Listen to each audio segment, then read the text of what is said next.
Welcome back in. We're partnered with Stare Down Sports, Stare Down Greatness, and man, hope everyone had a great New Year's, man. It's officially 2025. What's even crazier than the fact that it's 2025 is it's Week 18 of the NFL, man. Pickem FINALE we got for you today. We're also going to go over some Week 18 breakdown and bets. We're going to go over some college football playoffs. We'll recap the Penn State-Boise State game, and then we'll talk about the games that we got today. Finish talking about the final bowl games we got of the season, which is crazy. The bowling season is basically already over. And then before we get into all that, I got some scenarios to talk about.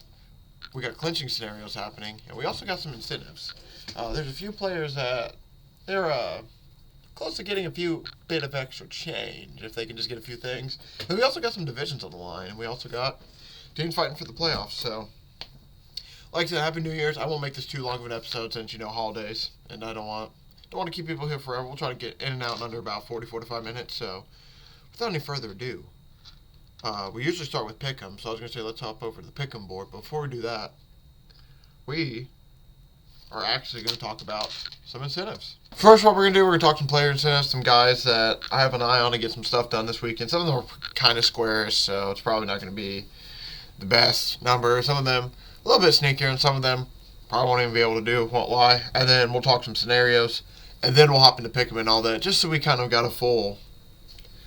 We're going to get every note that we can in the back of our head before we do it. Because like I said, Pickem Week 18 finale, we're going to have to, we got to spice some things up because some guys aren't playing, some teams don't care. But first thing we're talking about, like I said, player incentives. Mike Evans, all he needs in Week 18 is 5 catches for 85 yards. If he does that, he'll get a $3 million bonus because he got his 2 touchdowns and everything last week there. And Bucks are fighting for a playoff spot. We'll talk about that in that clinching. I think he's going to play. And I think that's going to be, I think both those are going to hit. So we're just going to have to see if we can even bet it, because I'm assuming the books know that. These are both very gettable for Mike Evans, so they're going to make the number very adjustable. Geno Smith, he needs 186 passing yards to catch a $2 million bonus. By the way, shout out to, I believe, Sal Betts, where I got a few of these from. Saw this on X. Screenshot a few of them, looked some of this stuff up as well. So shout out to him and shout out to a few other people that I was able to pick some stats from and just grab stuff from that were able to help me with my research. But yeah, like I said, Geno Smith needs 186 passing yards for his $2 million bonus. That feels doable, but that number's probably just not even going to be there if he plays. Cortland Sutton needs 82 receiving yards, or 500K. Chiefs aren't playing anybody for the Broncos, so that's probably something I will be very considered in taking. Tony Pollard needs 83 rushing yards for 250K and 2 touchdowns for another 250K. But he's hurt and dealing with flu. They have no reason to play him, apparently. Yeah, I actually don't even know if he's going to play, honestly, if he's hurt, especially with it being Week 18. They got nothing to play for. Josh Sweat needs 2 sacks, $1 million. That one's going to be a really hard one to do, honestly. They are playing the Giants, but I don't know how long they're going to keep the guys in. J.K. Dobbins needs 58 rushing yards to cash in 150K bonus. I don't know if they're going to play a full game, though. I'm assuming he should be able to get the number since he's been out for... you would think because he was out for 4 months, they'd want to give him a little bit of work back in, right? So 58 rushing yards, that's not bad at all. We might take that. Saquon obviously needs 101 rushing yards to break the NFL rushing record. Question is he going to play or not? I don't know. We'll see. There's basically, in my opinion, I wouldn't, coaching-wise, if I was coaching the team, I probably wouldn't play him. I'd probably just be like, hey, we're going to the playoffs. Obviously, I would check with him first, hey, do you want this record? If he says, no, I'm okay without it, it's like, all right, then we're probably going to sit you then so we can rest you for playoffs. But the only reason I do consider playing him is because it's against his former team that drafted him. And not only did they draft him, they let him go in the offseason and said, hey, we'll keep Daniel Jones.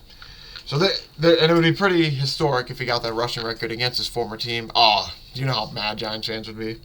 It'd be the perfect formula, but like I said, we'll see. I don't know if he's even going to play. Malik Nabers needs 2 catches to break the rookie wide receiver record, which he probably will easily break that. And he's only 4 catches behind Brock Bowers, so I'm very curious to see if they'll feed him in this game. Against the Eagles, who will be resting, like I said, a few guys against the Giants. Curious.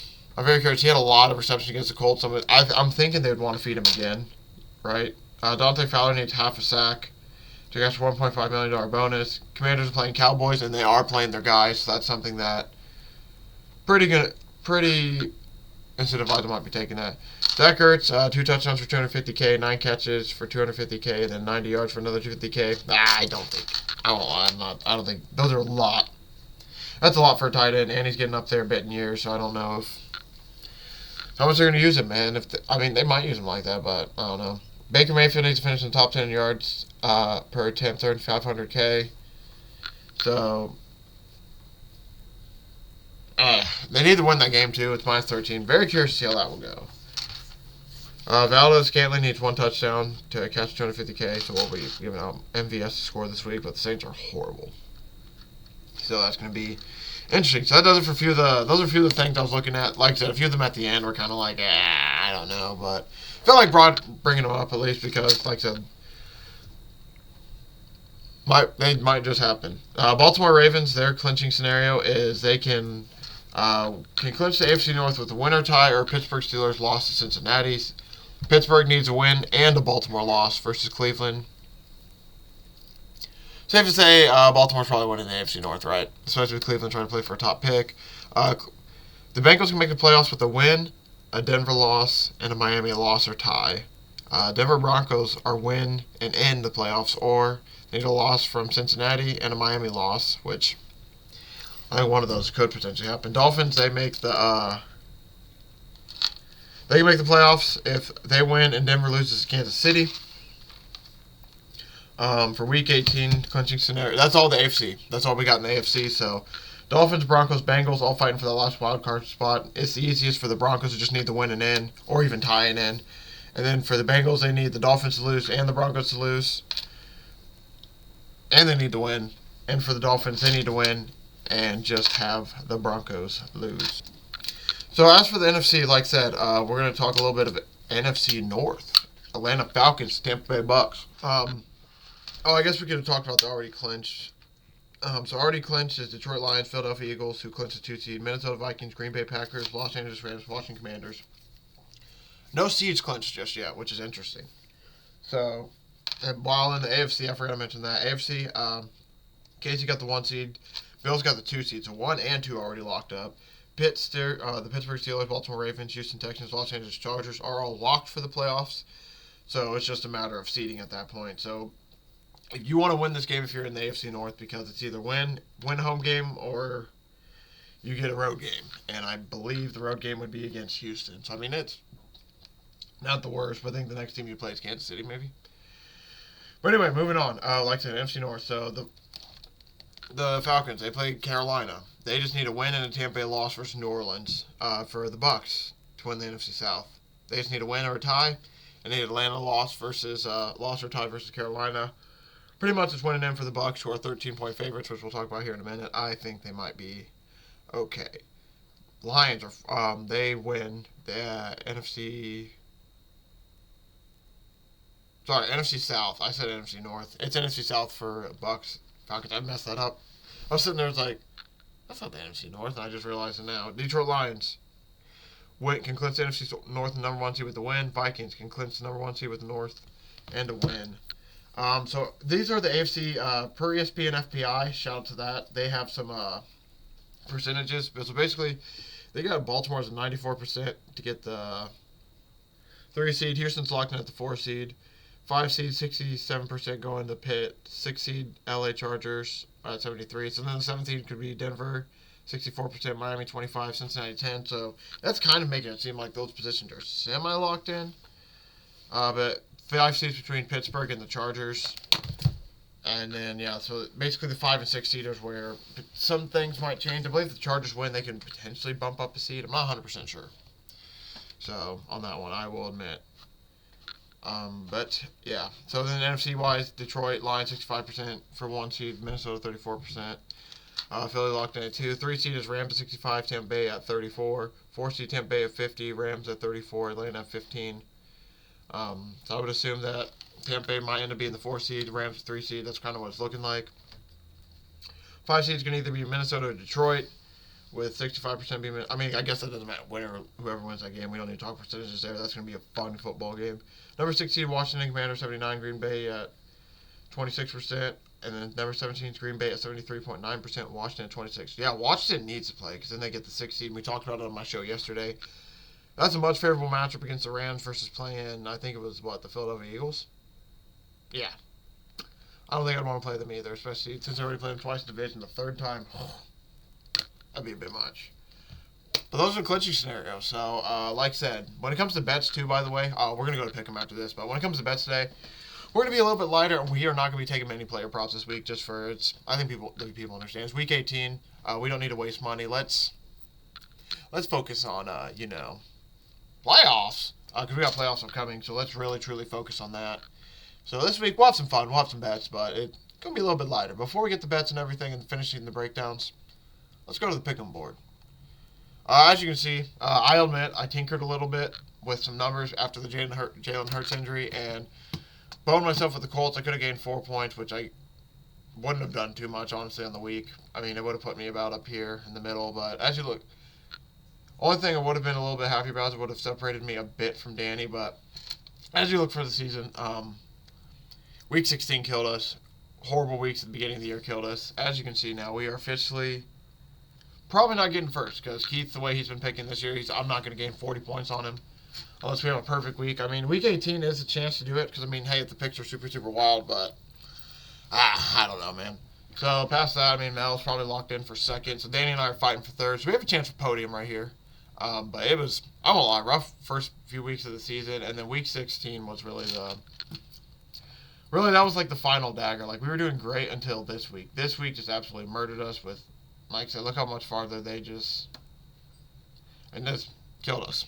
Absolutely killed us. But going into this week, Baltimore, Cleveland. Baltimore needs to win this game. I mean, this is easy money right there, right? Cincinnati, Pittsburgh, this one's going to be a tough one. I'm actually going to lean Cincinnati, but I just can't get myself, just because of how bad Pittsburgh's offense has been lately, but I am very nervous about that. Atlanta, Carolina, I do like Atlanta. I think Washington for sure has to win this game because they want the better seeding. Green Bay, Chicago, no way Green Bay is losing Chicago. And the nice part is they're playing for seeding as well, so they should just spank these boys. Tennessee, Houston, this is where it gets a bit interesting. I don't know if Houston's really playing for anything, but we will take them just on the assumption that Tennessee doesn't want to blow the game to because I think they're the number 2 seed for the draft and they can get screwed if they win. So I'm assuming they don't want to blow that, but we'll see. Teams have been blowing their picks all year. Colts, Jacksonville, we'll take our boys for one final ride. There's no way in hell I'm taking Jacksonville. But by the way, Tennessee and Jacksonville absolutely effing stink. Buffalo, New England. I'm just going to pick Buffalo. I just don't think New England wants to risk losing the one pick. I know Gerard Mayo came out and said, like, we talked about it yesterday, but he came out and said, we want to fight and go out in the season with the win, but they don't want to lose the number 1 pick. That's going to be like what's the word? Team? I was going to say team, but that's almost like, that's bigger than a team. It's going to be an organization-changing pick if they get the number 1 overall pick, because Patriots don't need it. They got Drake May. If they get the number 1 overall pick, man, you're talking trading it for a first next year, maybe first this year. Like, they can get a haul, because with only Shedeur and Cam Ward being the 2 best quarterbacks in the draft, and then I'm not going to say it drops off a cliff, but there is a bit of a drop-off starting after that. I mean, they want to get those guys. And by the way, the drop-off might not be that big, but Shedeur, Sanders, Cam Ward, those are the 2 main guys you want this year. So you want to get in those top few picks, so those are going to be very, very valuable. I just don't think, even with Philadelphia's backups in, I just don't think New York's that good of a football team. I think the Colts were just that bad last week that they made them look that impressive. I don't think that we're going to see that again. Tampa Bay, New Orleans. Easy. Tampa Bay needs to win this to get into the playoffs, so there's no way they lose that, right? Denver, Kansas City. I actually will take Denver. I'm just taking them on the assumption that, Kansas City, I'm not going to say they're going to throw the game, but I think they'd much rather see Denver in the playoffs than the Bengals, you would think. But also the Bengals defense is pretty bad. It's just the Joe Burrow thing. So, I mean, we'll put like a 1 on this game. I mean, we're not going to put too much on it. I mean, I think Kansas City genuinely could win this game. I'm just torn. I'll admit, I am beyond torn. I can't really decide. I want to say that Denver wins this and they get in the playoffs, but it's just truly, it's tough, man. Yeah, I'm not gonna lie. Denver's 10-point favorites. I was trying to look at the spread. We're gonna end up betting on the Chiefs. We're just gonna bet on the Chiefs with the 10. 10's too many points if that's on some other books, but it just sucks because I'm trying to be perfect if I want to have a chance at first. So I guess I'm not gonna stress on that game too much, since we're kind of out of it for the season. Chargers, Vegas. I think Chargers are going to play some of their guys because they have seeding implications on the line, so that's easy there for me. Seattle, the Rams. I don't know if the Rams need to play anybody. We will pick the Rams over Seattle just for I guess that's sake. Man, I'm so glad Seattle got that win first. Like their over on season win total over under. It was at like 8.5, and I don't think they've won a game since. They got 8, so that is awesome. Because yeah, it's been kind of weird. Oh, they won 9. Okay, we're good. Maybe it was over 8.5. Oh, they beat the Bears. That's what I was thinking of. With how bad. I mean, I think that's why so many people are picking the Rams. With how bad that Seattle was against the Bears. I think people are overreacting a bit. At least I'm picking when you look at the spread, but I don't think I'm going to pick Seattle either. Oh, good point. Yeah, we're picking Rams because if they lose, they drop to the 4 seed, played Minnesota Vikings. So even if the starters don't play full games, I think they might be out there a little bit. Miami, New York. Miami needs to win to make the playoffs, so we're just going to pick them there. Arizona, San Fran, who cares game. Detroit, we're going to pick Detroit, by the way, in this game. That's going to be such an awesome football game Sunday night. That's going to be a beauty Sunday night. And then Arizona, San Fran, I actually might pick Arizona, but I might just bounce because San Fran's not playing Brock Purdy. But this game really doesn't matter at all. So I don't even know if Kyler's playing. I would assume he is. I mean, they almost beat the Rams last week, too, in that rough game. I'm just going to leave Cardinals. I really don't care about that game. That'll be my... Like I said, we're kind of fighting for third and Pickem. I feel good about every game pretty much except for 2. So, yeah, we'll just leave that there. So we're going to now start doing all the big numbers on this games. Numbers-wise, it should be pretty decent this week because it's like there's some of these games where it's like, oh, yeah, there's no doubt. Like, they need to win that game. There's no doubt there. Take them. Oh, yeah, there's no doubt. Especially with some of these home teams. But, like I said, though, it's always the NFL, so anything can obviously happen. But, yeah, we feel okay. Man, these were supposed to be the primetime games. I hope not. 27, we'll go 27-17. And then for Washington, we'll go 28-14. Most points this week, we'll go... Oh, yeah, where is Tampa Bay? Tampa Bay, and then least points will go... We'll go New England, I guess. Why not? And then after that, alright, so we got some numbers laid out, too. Now we just got to finish putting on numbers. We need put a 13 somewhere. Buffalo, I feel like, would be a decent 13 because, yeah, they don't want to lose that game. Philadelphia's not going to lose that game even with their starters in, I feel like. So we'll go 8. Colts will go 4. Cincy over Pittsburgh, we'll make that one the 3. I lied. There's 3 games I'm very concerned about. I kind of forgot to throw that one in the list as well. Chargers, Vegas. Chargers shouldn't lose that game, you would think. Rams, Seattle, Miami, New York. I'm not putting that much on Miami, though. Detroit, we'll put a 6. We'll keep that a little bit smaller.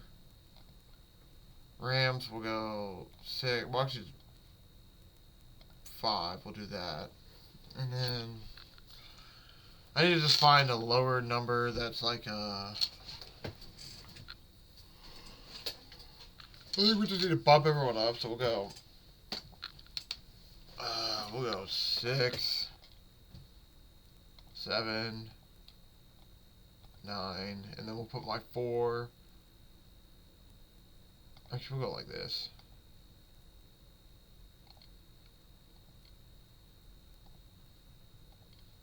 I'm actually okay with going the other way. Boom! That's picks for the week, baby. If you'll save, my goodness. So yeah, that's what we're kind of thinking for the week. Sorry, it always takes me forever to get back to the screen because it doesn't want to work. So that's what we're looking at for the week. I feel pretty decent about them, I'm not going to lie. A few games I'm a little bit nervous about, but other ones just like, yeah, there should be no doubt. I feel pretty good. But yeah, this is what we're looking at for the season. Like I said, overview-wise, I mean, if we get a perfect week and Keith makes some dumb, very, very dumb picks, or even Mel makes some dumb picks, I mean, we're outside by 40 points. That's going to be a lot to come back from this week.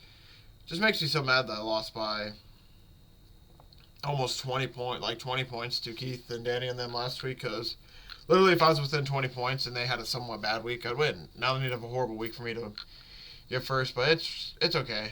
We'll just have to take a stab at it next year. Because, I mean, we had, what, the third best pick record with 182.74? Not too bad. We just got some fix and do with the points. Points seem to kill us every year. But that's it for that Pickem this week. That's it for Pickem on the season. That's the finale, man. So let's see what we do in our final finale. I'll probably go over Pickem probably Tuesday next week, maybe, and just kind of talk about it quickly and how the season was. But to finish off this week, let's go back to the gridiron, talk some NFL and college football bets.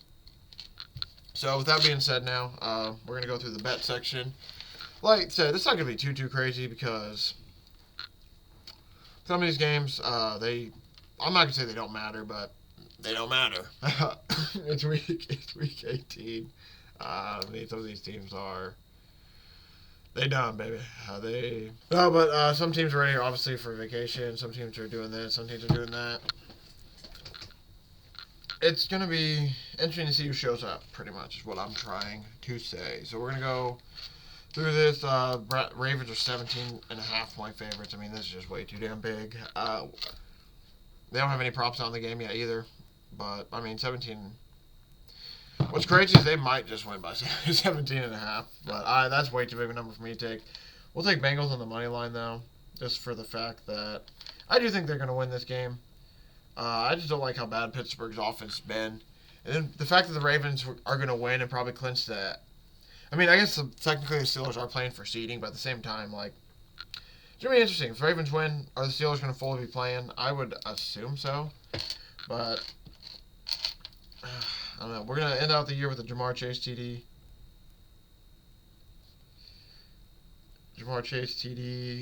We also do. What else do we like?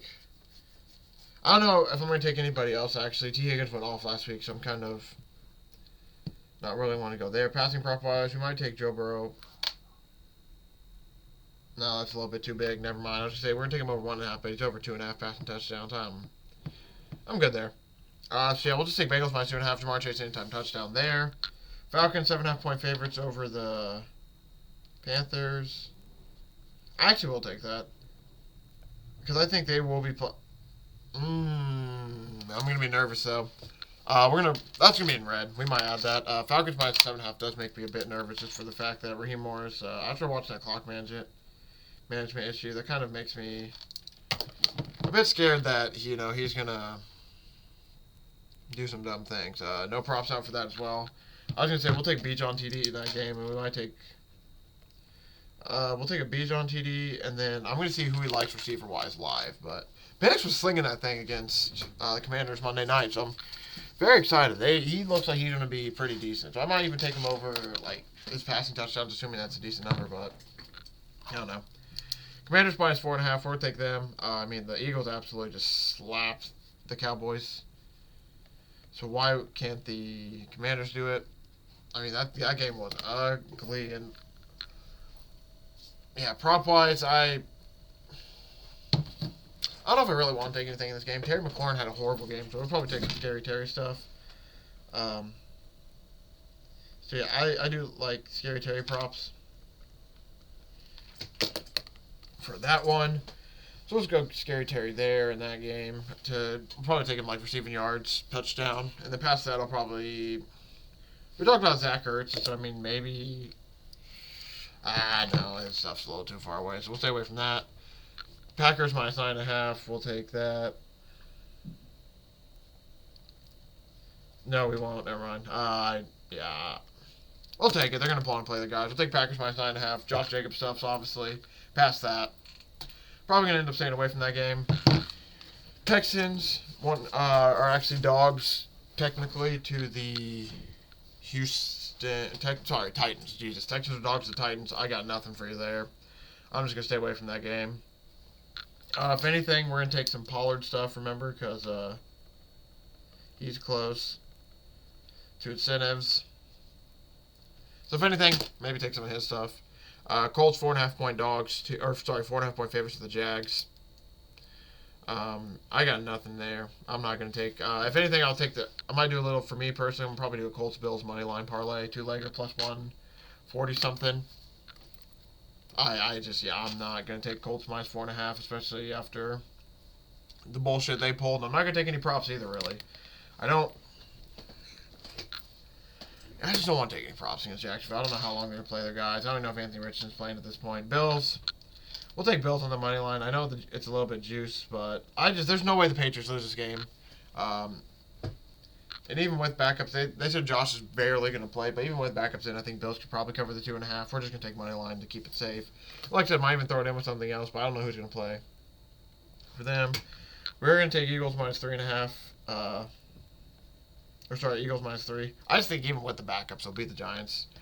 Giants are pretty bad.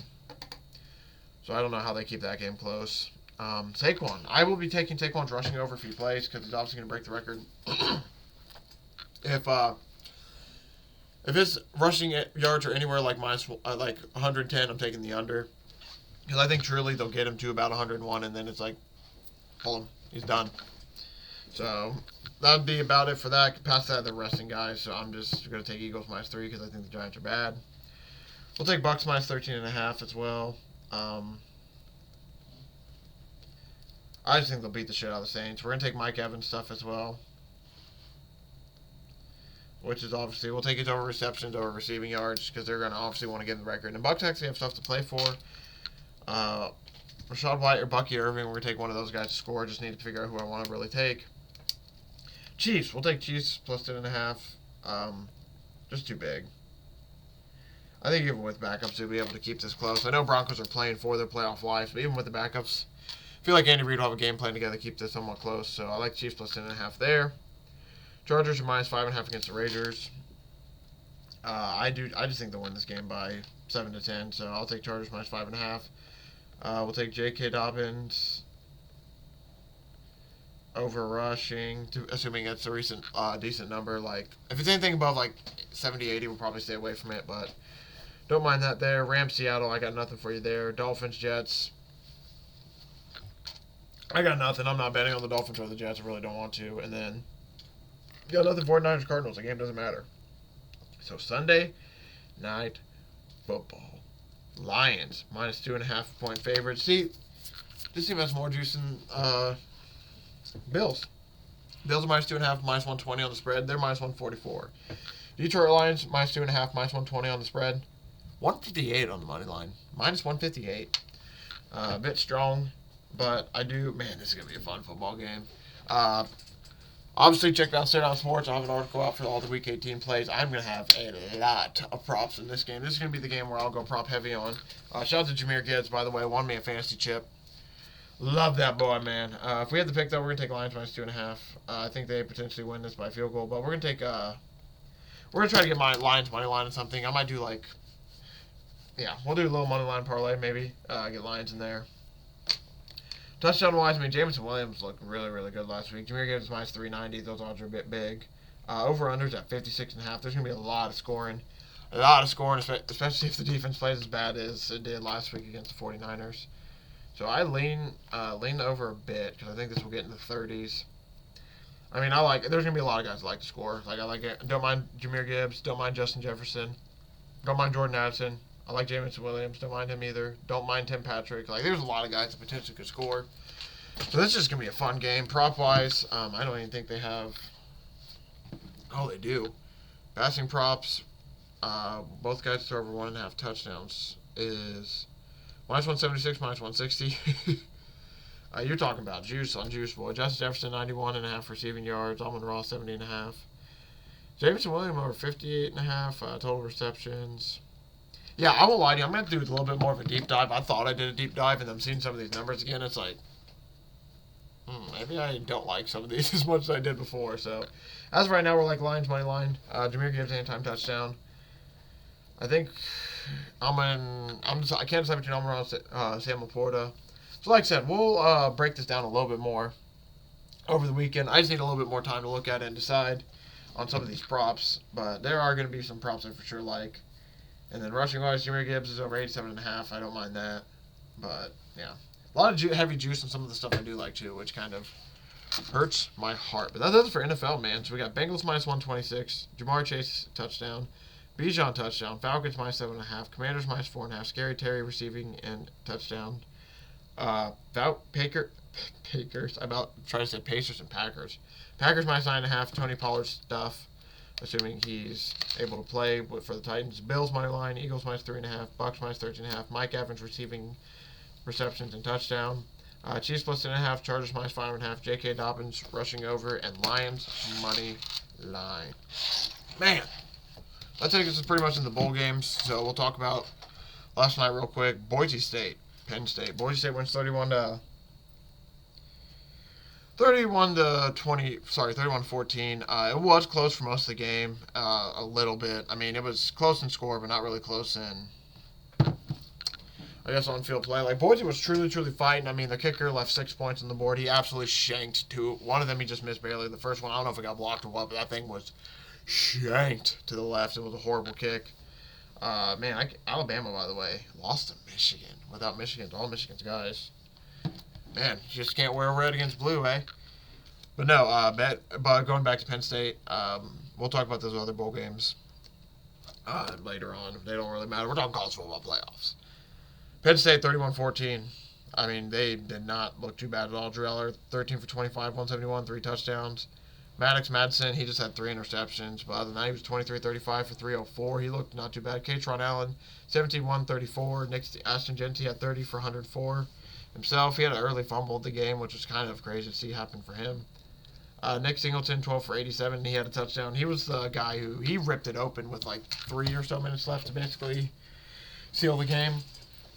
And also seal the not cover for everyone, because that game was sitting at 10 for so long, and everyone's like, come on, Boise, come on. Then he just rips up the middle. It's like, that's probably game. And game it was. But it was a good fight for Boise. I think just basically what happened in this game is what a lot of the experts were saying, where Penn State was just a little too big, a little too strong. The Boise State did put up a good fight, but in the end it just didn't matter. It just didn't matter too much, because Boise State, like I said, just bigger, just stronger, just faster, able to keep it. I mean, Boise kept it close. 3 interceptions killed them. I mean, I'm trying to, like, the size thing mattered obviously as well, but 3 interceptions, I mean, that's truly what's going to kill you. The kicker missed 2 horrible kicks, so 6 points off the board and 3 interceptions. That's not the formula to win bowl games as an underdog of 11.5 points. So that takes us into tonight. Shout out my boy, the Red Beard. NFL, man. Week 18 is just crazy that we're already there, which means bowl games. Arizona State, 13.5. I do lean Arizona State 13.5 as a backdoor cover. That's the only reason I'm taking them at 13.5. I just think we got a backdoor cover situation potentially happening. So, I think Texas probably wins the game. I have a little Penn State, Texas, Oregon, Notre Dame moneyline parlay going, plus 499 yesterday I got. I think I got up to plus 500. Well, not when I took it. But yeah, I just like Arizona State to at least probably backdoor keep goals. I think it's very similar to the Clemson game. It's going to come down to quarterback play. I do like Cam Scatterboo over 29.5 receiving yards. Cam over, sorry, I forgot to write this one down. I actually did already bet it. I think it actually moved even too, so if it moves too much, I wouldn't take it, because it opened up at like 20. Oh, yeah, I probably wouldn't take this at this point. It's opened up to 32.5. No, I'm sorry, it opened up at like 25.5, and now it's at 32.5, so yeah, that's got to be big. That's that's what I like in this game. Arizona State plus 13.5. Cam Scatterboo over 30.5 receiving yards. I got 32 isn't bad, but if it's just gotten too big, I wouldn't take that. Oh shit, sorry, I misclicked out. Oregon on the money line. We'll be taking Oregon plus. We'll give out the 2.5, but I'm taking Oregon money line. I will say it's just really hard to play 2 great games back to back, especially with college kids. So I'm very curious how Ohio State will do now after that massive win they had. But yeah, like I said, it's just hard to play back to back awesome, really good games, and I'll admit, but it's also hard to beat a team twice in the season, which Oregon did, and they barely did last time at that. The Big Skeezy's game, the wheels are gonna have to get going for your boy Dylan Gabriel, who I have at over 17.5 rushing yards. I do like that. I just think he's going to have to be a part of the running game if they want to be able to get anything going. I also like Will Howard rushing over, so we'll be taking that as well.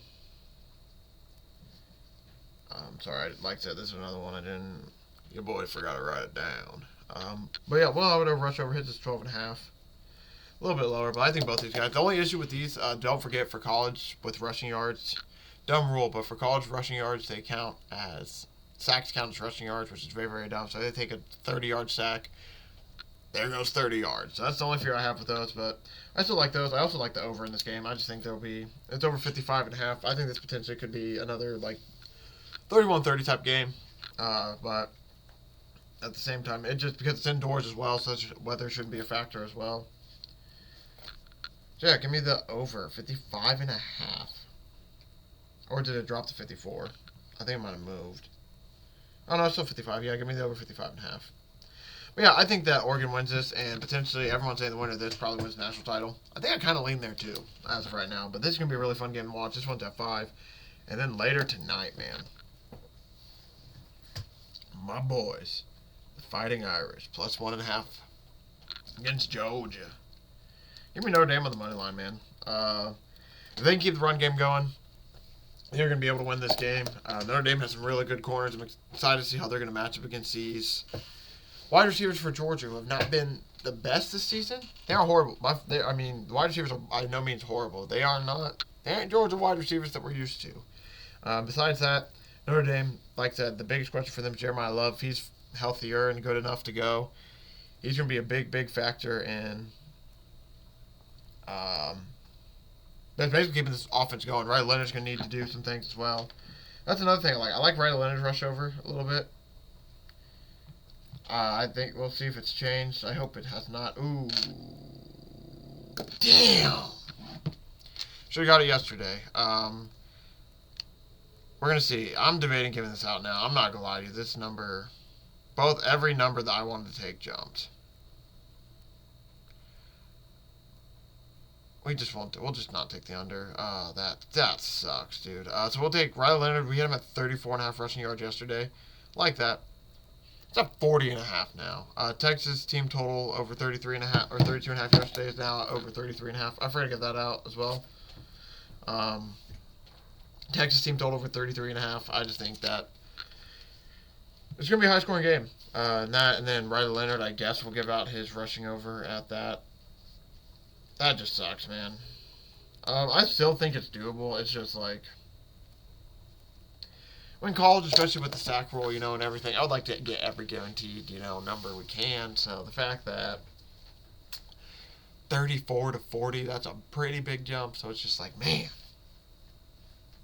we lost some value, but oh well. It's not the worst. But yeah, I think Notre Dame truly can win that game. That's going to be a tight, fun game as well, man. The last two games should be great. The first two might not be the best. Like, ASU might be a blowout. We'll just have to see. But should be an awesome day of college football. So, to recap quickly my college football playoff bets, we got ASU plus 13.5. Kim Scatterbo receiving over 30.5 yards. Texas team total over 33.5. Oregon plus 2.5, but I'm taking money line. Dylan Gabriel over 17.5 rushing yards. We also have Will Howard over 12.5 rushing yards. The game total over 55.5. Notre Dame on the money line. Riley Leonard over 40.5 rushing yards. Still mad about that one. And then we're leaning the under in the Notre Dame Georgia game, but I'm not a big fan of taking unders, not gonna lie. So haven't got myself there. So to end it, man, I'm just knocking everything over. To end it, we'll quickly go over bowl games. We're just gonna end it with bowl games. See if there's any bowl games I like to finish it. Duke plus 17.5 over Ole Miss. I kind of want Duke to keep it close just because of everything Lane Kiffin's been saying, but you think Lane Kiffin has to have the boys ready to play, right? So I lean Duke 17.5 there. We'll just take Duke. Why not? It's the end of the year. Give me Duke plus 17.5. And then North Texas State, North Texas 13.5 point dogs. I lean the dogs there just because that's a lot of points, especially in a bowl game, but we'll stay away. Virginia Tech, Minnesota. Actually, not going to bet anything in that game. I truly don't know. And then Saturday, they have Liberty versus Buffalo. We'll be taking Liberty in that one. So I like Duke plus 17.5. I like Liberty. If I had to pick a side, I kind of lean Virginia Tech because of the points. And I also lean North Texas because of the points. Playing dog isn't never truly bad in a bowl. But that's probably going to do it for today. Thank you all for watching. Thanks for the report. Really do appreciate it. Crazy to think that it is the Pickem season finale and that now, after this, we're moving on to playoffs. And then after playoffs, we have the whole offseason upcoming. Been crazy, man. I'm going to double check with Rowan. Pretty sure I'm appearing on his show tomorrow. But If not, I'll see everyone back in this feed on Tuesday to kind of go over Pickem and Week 18 of the NFL as we enter the playoffs. And man, assuming I'm here on Rowan's show tomorrow, we'll talk some college football playoffs, instant live reactions to what we just saw. But if not, I'll also talk about that next Tuesday. Hope everyone had a great New Year's. I'll see everyone back in this feed next week or potentially tomorrow on Captain by a Hook.